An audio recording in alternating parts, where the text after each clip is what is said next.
Welcome back in programme सुबह का सितारा। और आप सोच रहे होंगे कि आज कौन से टैलेंट से आपकी मुलाकात करवाने जा रहे हैं। जनाब बहुत सारा काम कर रहे हैं। रिसेंटली इनकी एल्बम भी रिलीज़ होने वाली है जिसका नाम है बागी, और सॉन्ग भी बागी आपके सामने आएगा। इससे पहले एक पॉलिटिकल सॉन्ग रिलीज़ हो चुका है जिसे आपने सोशल मीडिया पे भी बहुत सराहा है, बहुत पसंद की है। तो जनाब एक उभरते हुए गुलकार आज हमारे साथ इन कॉन्वर्सेशन है, शाबान मुश्ताक। उनको वेलकम करते हैं अपने शो में। अस्सलाम वालेकुम and a very good morning Shaban, how are you? Thank you so much for calling me on the show, and walaikum salam and assalamu alaikum to all the fans and viewers those who are watching this show. So शाबान क्या मसरूफियात चल रही हैं आजकल? काफ़ी ज़्यादा मसरूफियात चल रही हैं। इसकी वजह ये है कि एज यू टोल्ड कि बागी इज़ देयर, तो एल्बम की प्रमोशंस चल रही हैं। एल्बम रिलीज़ हो चुका है, पहला गाना that was a political revolution I believe, need of a time, वहाँ से हमने स्टार्ट किया। फिर Baaghi that is going to release on the 15 October. तो और फिर हर 15 दिन के बाद हम सिंगल्स डालने वाले हैं। तकरीबन एल्बम में 8 गाने हैं, तो उन सब पे जो है ना आजकल वी आर वर्किंग। तो जितने भी हार्ट ब्रोकन है ये गाना उनके लिए तो नहीं कहीं आपने डेडिकेट किया है बागी गाना, क्योंकि नाम से ही हमको जज कर पा रहे हैं क्योंकि महबूब ही बागी हो सकता है ना, और कौन हो सकता है? Exactly, you are so clever. लगता है आपका दिल टूट चुका है। Everyone has this. No, never. Never. Although it's like sort of mixed feelings हैं। बागी is like that, so it is dedicated. कहाँ से इंस्पिरेशन ली आपने? I believe it's a life story of mine. Oh. No, I don't want to go further in detail, but yes. Detail में नहीं जाएं। Detail में नहीं जाएंगे, but लिखा yes, किसने है? I wrote it myself और I composed it myself. Album के ज़्यादातर गाने जो है मैंने खुद ही लिखे भी हैं और उनको कंपोज भी खुद। क्या लाइंस हैं बागी की? बागी थोड़ा सा हम कर लेते हैं। Yeah, sure. So that is going to be out on 15th of October on all the platforms, on Spotify, SoundCloud, YouTube. तो आप लोगों ने ज़रूर जाना है और उसको सुनना है। Music Highway is going to release that. बागी हुआ तेरे इश्क से, रुक गई सब किस्मतें, है बेजुबान अल्फाज भी, है लग रहा जैसे ख्वाब ये, क्यों दूरियां हैं दरमियां, इतना मुझे तू बता दे, तेरे बिना जाऊं कहाँ, दिल तो तेरी बना ले, बागी हुआ तेरे इश्क से। That's amazing. पूरा गाना सुनने well के लिए जो है वो हमें वेट करना पड़ेगा। Okay, good luck for that. Thank you. तो बागी तो मुझे लगा इस गाने में आप हो गए उसके इश्क से। हाँ, इश्क से भी बागी हो सकता है इंसान। You become so practical. So who is your music inspiration? There are different people. I listen them. एक सिंगर है, बहुत कम काम किया, but I always admire them. रबी शेरगिल मुझे बहुत पसंद है। तो उनके कुछ गाने मतलब sometimes I jam. तो they are very good. Sonu Nigam is one of my inspiration. And from there if I talk about Sajjad Ali is one of the living legends. उनको मैं बहुत ज़्यादा सुनना पसंद करता हूँ. And I got inspired learning guitar from Atif Aslam. That's amazing. ज़बरदस्त। तो लिख भी लेते हैं आप, म्यूजिक इंस्ट्रूमेंट भी कर लेते हैं, गाना भी गा लेते हैं, म्यूजिक कंपोज भी कर लेते हैं। कुछ हद तक कोशिश कर लेता हूँ इन सारे काम को करने की, लेकिन दिस ऑल नीड परफेक्शंस। तो होता कुछ इस तरह से है कि whenever some melody comes into my mind, so I just keep on repeating that, और फिर उसके ऊपर कुछ गिटार पकड़ के कुछ अरेंज कर लेता हूँ, फिर उसी के ऊपर कुछ लिखने की भी कोशिश कर लेता हूँ। When I just do all that stuff, so I go to the professionals. वैसे नहीं होता कि मैं सारा कुछ खुद ही कर रहा होता हूँ। मतलब करने के बाद एक उसका ड्राफ्ट बना लेते हैं, और ड्राफ्ट बनाने के बाद I go to the professionals. You are trying to learn new things और सब कुछ वो साथ-साथ चल रहा है। तो फिर मैं जाके उसकी करेक्शंस करा लेता हूँ कि यार this is something I have done in music, आप इसको देख लो। जो बंदा बहुत अच्छे लिरिक्स लिखता है तो मैं उसको जाके कहता हूँ कि यार मैंने कुछ किया है तो आप इसको देखो कैसे हो सकता है मजीद, या इसमें क्या हम। That's amazing. So you are pursuing music as a career, उसके साथ-साथ you are teaching as well. Yeah, I'm teaching as well. क्या पढ़ा रहे हैं? मैं फिजिक्स पढ़ाता हूँ लेवल्स और A levels. Oh my God, ये तो बड़ा फिल्मी सा हो गया ना, physics teacher and music teacher. Engineers are good musicians. आप देखिए जितने अच्छे से इंजीनियर्स हैं ना वो सारे म्यूजिशियंस भी होते हैं। क्लास में जो है वो थोड़ी सी म्यूजिक क्लास भी होती है या बस? हाँ, it's like and of the 5 minutes बच्चे कह देते हैं सर कुछ सुना दें, कुछ बता दें या हमसे सुन लें, तो दैट्स लाइक ओके। सो और इसके अलावा कौन से प्रोजेक्ट्स पर काम हो रहा है? बागी तो it's about to launch. Other than that कुछ वीडियो प्रोजेक्ट्स हम करना चाह रहे हैं इसके साथ, जिसके अंदर हमारे कुछ अपकमिंग ट्रैक्स होंगे, तो हमने उनको डेफिनेटली वीडियोस में करना है, तो we are working for that also. And definitely I am looking for some concert trip हमारे प्लान हो रहे हैं, because now the concert season is coming, so we are lining up all the concerts ताकि हम album promote कर सकें और कुछ कॉन्सर्ट्स वगैरह जो हैं। Are you working on Punjabi music? Yeah, I'm working on Punjabi music and मेरे एल्बम के अंदर तो गाने पंजाबी में ज़रूर हैं, but there currently जो ट्रेंडिंग पंजाबी म्यूजिक है कुछ उस तरह का हम लोगों ने बनाने की कोशिश की है। करके और रैप शैप करके वो करके यंगस्टर्स ने बड़ा यो म्यूजिक यो म्यूजिक वो किया हुआ है। ऑल्दो मैं यो वाला नहीं हूँ, बट मेरा जो म्यूजिक प्रोड्यूसर है ना वो करता है actually rap, so he brought me into that. तो ही सेड कि आफ्टर में बाकी हमने गाना किया था माइनर जट, तो माइनर जट वो बिल्कुल इसी तरह का था, उसमें रैप भी था और उसकी वो जो पंजाबी की लिरिक्स चलता है आजकल। ये क्या रीजन है? कोई एक वर्ड क्या क्या कहते हैं, आई डोंट नो, स्वैग कुछ मतलब जिस तरह बागी जट हो गया या कोई ऐसा वर्ड बना लेते हैं and then you know TikTok पर सोशल मीडिया पर there is all hype about that song, so ये बड़ा चल रहा है। लेकिन टू बी वेरी ऑनेस्ट आपकी तरह मैं भी अमेज्ड हूँ कि बस ये चल रहा है, although this is not the even genre that even I listen very often. अच्छा म्यूजिक मैं सुनना पसंद करता हूँ, जैसे मैंने बताया listen pop music, rock music, alternatives, लेकिन मैं रैप पर्सनली जो है ना वो नहीं सुनता। But although the young generation even मेरी क्लास में भी जो होते हैं वो सारे रैप स्टार्स ही होते हैं सर, ये वाले अभी एक दो आर्टिस्ट हैं यंग स्टर्नर्स एंड ऑल दैट। अच्छा, बड़ी इंटरेस्टिंग चीज़ हुई है, हमारी जो नेबर कंट्री है वो बड़ा इस पे you know music they are doing really well, बहुत अच्छा काम हो रहा है सब जगह, बहुत अच्छा काम। पाकिस्तान में भी इनफैक्ट मैं उस पर आऊँगी कि बहुत अच्छा हमारा काम हो रहा है, लेकिन जो टाइम ड्यूरेशन है वो बड़ी कम कर दी गई। ये ऐसी कमाल की बीट बनाते हैं और वो जस्ट फॉर फ्यू सेकंड्स होती है, जी बाकी गाना किधर है क्या है, लेकिन that's just for few seconds और वो बहुत चल रहा है। स्पेशली सोशल मीडिया प्लेटफॉर्म पे बहुत सारी चीज़ें बहुत हिट हैं। अभी पाकिस्तान में ये trend I don't think so कि इतना पॉपुलर नहीं हुआ। अभी आप देखेंगे पाकिस्तान में भी ट्रैक्स की जो ड्यूरेशन है वो कम हो गई है। पहले अगर आप अपने टाइम से सुनेंगी या जब मैं, तो उस पर गाना 4 मिनट 4.5 मिनट के भी होते थे। तो अब जो जितने हमने भी गाने किए वो 2.5 मिनट, 2.25 मिनट, हार्डली बहुत लंबा हो जाता है। जब आप कहते हैं 3 मिनट का गाना है तो वो बड़ा लंबा हो जाता है। तो डेफिनेटली क्योंकि एक तो time is money now, everyone is after all for time, वो इतनी देर सुनना नहीं चाहते हैं। They want the crust, they want something to enjoy in a very limited time. So you are working on videos as well? Yeah, I'm working on the videos. क्या किस तरह की वीडियोस बना रहे हैं? It depends कि हम किस तरह से जो है वो गाना है। जैसे बाकी का जो वीडियो हम कर रहे थे, बाकी का वीडियो एक entirely love story that has been shown. इसी तरह फिर एक गाना जिसका माइनर जट है वो थोड़ा सा हमारा वही क्लासी जो उस तरह से इंडियन सॉर्ट ऑफ में आता है, आपने उसी तरह पंजाबी बीट्स को टच किया। एक और कॉफ़ी सॉन्ग है तो वो मॉडर्नाइजेशंस पे है। तो वीडियोस का कॉन्सेप्ट जो है ना basically that depends on the audio कि आप ऑडियो से क्या परसीव करके वीडियो करते हैं। So what do you do other than music? As you told that I'm a social activist also, so I just work as a social activist, work helping out the communities as a philanthropy work होता है, and apart from that being professional, I told you I'm a teacher, so it's amazing. So you are teaching as well. So जब students से interaction होता है, what kind of music they like? आजकल के जो बच्चे हैं, as I told, उनको रैप चाहिए है, उनको हिप हॉप चाहिए है। वो पुराने 80s के 70s के गाने हम तो सुनते हैं वैसे भी। I think we are the last generation जो शायद सुनते हैं जिनमें वो अम्मा अब्बा की तरफ से थोड़ा सा जो म्यूजिक का टेस्ट है ना वो ट्रांसफर हुआ है। लेकिन जो अभी के स्टूडेंट्स और यंग जनरेशन उसमें दो चीज़ें हैं। Those who are very good with vocals, जो बच्चे म्यूजिक परस्यू करते हैं एज ए कैरियर, तो फिर वो ज़रूर सुनते हैं क्योंकि दे फील दैट के जो उस टाइम पे जैसे जगजीत सिंह साहब ने गाया है या मेहंदी हसन साहब ने गाया है, तो that is primarily the thing कि आपकी फाउंडेशंस में वो कुछ ना कुछ होना चाहिए, खमीर होना चाहिए जैसे वो कहते हैं ना, तो उसके बगैर आप म्यूजिक नहीं।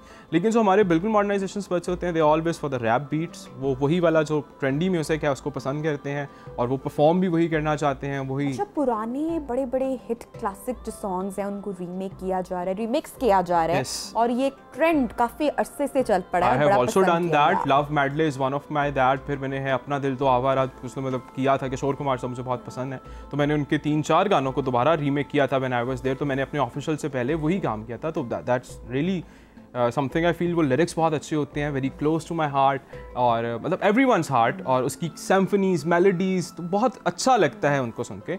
और अभी भी मतलब मैं पर्सनली सुन रहा होता हूँ तो मेरी प्लेलिस्ट पे अक्सर वही गाने होते हैं जो दोबारा से रीमेक हुए होते हैं पुराने।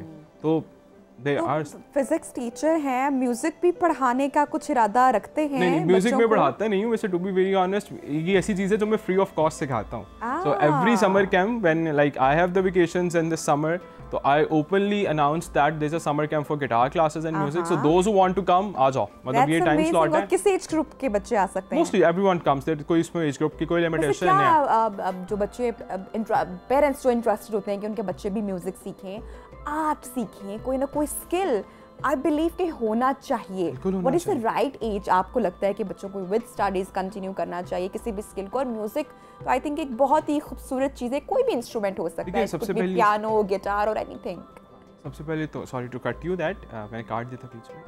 सबसे पहले जैसे अपने कहा आर्ट बहुत इंपॉर्टेंट है। देखिए आर्ट आई बिलीव कि आपका कैथारसिस करता है, एंड आई बिलीव इंसान का कैथारसिस होना बहुत ज़रूरी है, क्योंकि आपके अंदर क्या है, यू आर पूरा दिन, मतलब बच्चा भी है बड़ा भी है, पूरा दिन आपकी ना प्रेशर और एग्जॉस्ट होता है। So at the end of the day कोई भी आर्ट करते हैं आप पेंटिंग करते हैं, म्यूजिक करते हैं, आप कुछ और भी आर्ट करते हैं, तो that at the end of the day does your catharsis, so it's very important in your life. अब सेकेंडली आपके लिए म्यूज़िक किस एज ग्रुप से है, तो आई बिलीव के एज 10+ से थोड़ा सा सिखाना बच्चे को आसान हो जाता है, क्योंकि एक तो उसकी तो बेहतर हो चुका होता है थोड़ा वोकल्स, और फिर उसकी थोड़ी फिंगर मूवमेंट्स वगैरह बेहतर हो चुकी होती हैं। सो वहाँ से एज 10 ऑनवर्ड जो है ना, और एक बड़ा critical, and those who want to pursue, तो जो आपकी क्रिटिकल एज होती है टीन एज जिसको हम कहते हैं 13, 14, 15, तो वहाँ से जो लोग सीखना स्टार्ट करते हैं they excel a lot. That's amazing. तो शाबान आपने किससे सीखा, आपके उस्ताद कौन रहे? बेसिकली मैंने गिटार सीखा था from like he was one of the renowned guitarist of Pakistan. Tafu साहब को सारे जानते होंगे, मैंने उनसे थोड़ा सा सीखा, फिर अयाज भाई थे उनसे गिटार सीखा। I never wanted to be a singer person, मैं हमेशा से म्यूज़िक सुनना पसंद करता था या बनाना पसंद करता था, तो मैंने एक बैंड फॉर्म कर लिया इन माई कॉलेज डेज 2013। वो हमारा ऐसा हुआ कि कॉलेज डेज थे, कुछ फ्रेंड्स मिले, हमने बैंड बना लिया। कॉलेज में बड़े पॉपुलर होते हैं ऐसे बच्चे। हाँ, जी जी तो हम बड़े पॉपुलर हो गए। ऐसा पॉपुलर होने के साथ साथ ना हमें शाम को भी इवेंट्स पे लोगों ने बुलाना शुरू कर लिया, यार फलाने कैफे में हम इवेंट कर रहे हैं, आ जाओगे। हम भी शौक पे थे, फ्री में चले जाते थे। तो 2 साल के अंदर जो है ना 12, 13, 14 में ना we penetrate into the market. अच्छा वो जब यूनिवर्सिटी का टाइम आया ना, तो you know everyone has their own priorities, फिर आपकी सेपरेशन हो जाती है। बट कॉलेज से हम निकले तो वो एक ना सेपरेशन मोड बन गया, कोई किसी फील्ड में कोई किसी में, no one was there to pursue music. लेकिन मुझे म्यूजिक करना था, मतलब I wanted to do it always. तो फिर मैंने जो है ना सिंगिंग सीखना शुरू कर दी, और रेडियो पाकिस्तान के एक उस्ताद थे, उस्ताद रशीद, तो उनसे फिर मैंने बाकायदा वोकल सीखे, and then I pursued starting with this. That's amazing. तो वो रियाजत करनी पड़ती है, गला साफ, ख्याल रखना पड़ता है, सब कुछ वो जो टिपिकल करना पड़ता है। अब होता मेरे साथ ये कि मुझे टाइम कम होता है, लेकिन जब जैसे शोज़ का प्रेशर आता है, मतलब जब वो पता होता है ना कि अब मोमेंटम इज कमिंग, तो फिर मैं कोई 2-3 हफ्ते पहले दोबारा से ना वो शुरू कर देता हूँ। ऑल्दो ये it's not a good habit, आपको रेगुलरली टाइम निकालना चाहिए, 10 minute 15 minute for your music to keep in touch. अब वो हमारा बिजी शेड्यूल इतना सा होता है कि समटाइम्स टाइम ही नहीं मिलता, तो but that is very key element. Was there any fear going on stage first time? कभी ऐसा हुआ, या वो कॉलेज यूनिवर्सिटी में वो यू नो उस चीज़ ने वो सारा फियर खत्म कर दिया? नहीं हुआ था, मुझे याद है इनिशियली आई वाज शाय, मतलब स्पेशली व्हेन यू नो कि you are getting paid for you know, तब तो pressure you know and audience and you know लोग और वो वाली चीज़, और यू नो तब तो आपको पहले तो शौक में कर लिया, अब हैव टू परफॉर्म। नहीं, उसमें ना पहली दफ़ा मुझे याद है, मतलब वो ऐसा हुआ कि सब लोगों को पता था मैं गिटार बहुत अच्छा बजाता हूँ। अच्छा। तो क्योंकि मैंने स्टार्टेड ऐसे कैरियर, तो मैं बहुत अच्छे सोलो से प्ले करता। तो हमारा एक इवेंट था स्कूल में ही ना, अब सबने कहा कि नेशनल एंथम जो है ना इस दफ़ा इलेक्ट्रिक गिटार पे प्ले होगा। Okay, that was the first time. That was the first time कि अब मुझे सोलो परफॉर्म करना था। अब आप बैंड के साथ परफॉर्म कर रहे होते हैं तो 100 चीज़ें ना छुप जाती हैं, मतलब यू कवर और ड्रम्स कवर कर लेता है, अब कोई चीज़। अब वहाँ पे मैं ही था। अब वो यही हुआ कि मुझे फियर बहुत ज़्यादा था। अब तकरीबन 250-300 का स्टूडेंट सामने खड़ा हुआ है कॉलेज का, and I am on the stage. तो छोड़ना भी नहीं है वही ना वहाँ पे तो वही हुआ जब आई वाज देयर, तो वो जो हाई नोट्स पे ना 2-3 नोट्स गलत लग गए। तो मैंने फिर मैंने कहा खराब तो हो गया। तो वो it was a very embarrassing moment कि वो नेशनल एंथम के जो हाई नोट्स थे ना वो मुझसे इलेक्ट्रिक गिटार पे खराब हो गए थे, बट क्योंकि वो प्रेशर था तो दैट हैपेंस। आई थिंक ऐसे एक्सपीरियंस आई थिंक हर एक की लाइफ में आते हैं। आप लाइफ के या अपने प्रोफेशन के किसी भी स्टेज पे चले जाओ तो कभी भी कुछ भी यू नो हो सकता है। आई स्टिल रिमेंबर दैट, और बच्चे बड़ा मजाक भी करते हैं उस वक्त, तो but that's part of life. आप पहली दफा बहुत बड़ा स्टेज आते हैं तो फियर इज ऑलवेज देयर। क्या सुनाएंगे शाबान? ओके, हम वाइंड अप की तरफ जा रहे हैं या इसके अलावा चलो हम कुछ करते हैं, कुछ थोड़ा सा क्लासिकल टच में। आई ट्राई सिंपल सा रख के।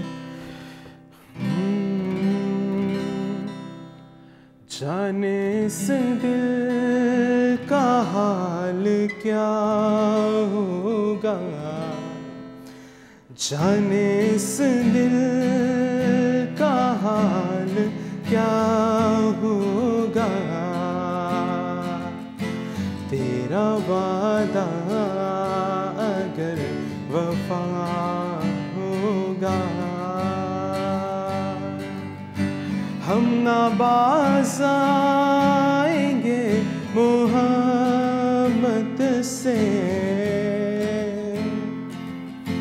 हम ना बाज़ आएंगे मोहब्बत से,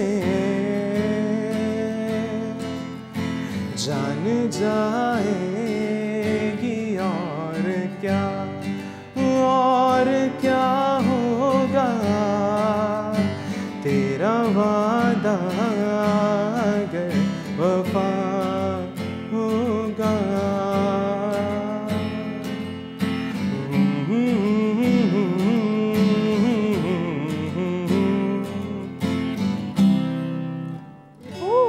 सो नाइस, ज़बरदस्त। तो मुझे ये बताइएगा, चैलेंजिंग रहा सारी जर्नी या मज़ा आ रहा है आप? तो आई बिलीव होता है when you have to penetrate something, आपको ऑडियंस ग्रैब करनी होती है, you have to break the market, कुछ अपनी तरफ लाना है, फिर आपके पास क्रिटिक्स भी बहुत सारे आ रहे होते हैं, घर से आ रहे होते हैं, फ्रेंड्स में से भी आ रहे होते हैं। तो या although journey was challenging, but I believe that challenges make you more stronger and आप चैलेंज से बड़ी अच्छी चीज़ और एक बड़ी आई थिंक सपोर्ट है जितने भी लोग they have talent. Social media is such a powerful tool these days के आप पूरी दुनिया को, बिल्कुल ऐसे ही आप पाकिस्तान में बैठे पूरी दुनिया आपका काम देख सकती है, आपको अप्रिशिएट कर सकती है। सो ये एक चीज़ बैक एट दैट टाइम लोगों के पास अवेलेबल नहीं थी, सो उनको तो बहुत लंबा चौड़ा स्ट्रगल एक मौका चाहिए होता था। तो आज का जो टैलेंट है या जो हमारे आज के जितने भी सिंगर्स हैं या जो अपकमिंग लोग हैं, उनके पास एक प्लेटफॉर्म है, एक सोशल मीडिया को वैसे टूल यूज़ कर सकते हैं। Do you agree with that? I totally agree with that. Social media ने आपकी बहुत सारी चीज़ें आसान कर दी हैं। नाउ आप गाना बनाएं, आपको किसी रिकॉर्डिंग लेवल के पास जाने की ज़रूरत नहीं है, आपको किसी से कुछ कहने की ज़रूरत नहीं है, या आपका कोई भी आर्ट है, you just upload that on social media and you just start sharing that, और if it is powerful enough तो वो खुद ब खुद आगे से आगे शेयर होता जाएगा and that's a very great platform. और फिर अब तो म्यूज़िक के लिहाज से अगर मैं बात करूँ तो अब तो Spotify, sound cloud and Amazon music, Apple music, तो बहुत सारी आपके पास जो है ना, now the diversity is there. पुराने आर्टिस्ट के पास जो है वो ये सब लाइबिलिटीज़ नहीं थी जो आज हमारे पास मौजूद हैं। इफ़ ही गोज़ बैक तो उनका गाना एक PTV होता था या STN होता था, उस पर आना था, पहुँचते आपके बाल सफ़ेद हो जाया करते थे। तो उसके बाद जो है even I was listening to Ataullah, उनका एक इंटरव्यू था, वो कहते कि पता नहीं वो कितने साल PTV के बाहर इन्होंने वेट किया है कि मुझे कब मौका मिलेगा। और फिर जापान से जब वो कैसेट पाकिस्तान पहुंचा तो उन्होंने अपना कैसेट रिकॉर्ड कराया, और फिर वो जब मार्केट में आया तो पीपल रिकग्नाइज्ड हिम। तो आजकल आपको ऐसा नहीं करना पड़ता। तो शाबान, स्टेज शेयरिंग ड्रीम किसके साथ सोचते हो, देखते हो? स्टेज शेयरिंग ड्रीम मैंने उससे कभी सिंगिंग के लिहाज से तो सोचा नहीं है, लेकिन हाँ मैं अपने वीडियो के अंदर आयशा उमर के साथ एक वीडियो जरूर करना चाहता हूँ। एज अ मॉडल उनको लेंगे। ओह ठीक है, जबरदस्त। एनी मैसेज अपकमिंग सिंगर्स जो आ रहे हैं उनके लिए? Give your best, try making the best music, जो भी आप कर रहे हो उसको बेस्ट तरीके से करो and go and stage is all there. Best wishes to you Shaban. Programme का नाज़रीन टाइम ख़त्म हो रहा है। Thank you so much for joining us in programme सबका सितारा। अपना बहुत सारा ख्याल रखिएगा। आई होप सो आपको प्रोग्राम पसंद आया होगा। फीडबैक अपना सोशल मीडिया पे लाजमी शेयर कीजिएगा। Have a great day. अल्लाह हाफ़िज़।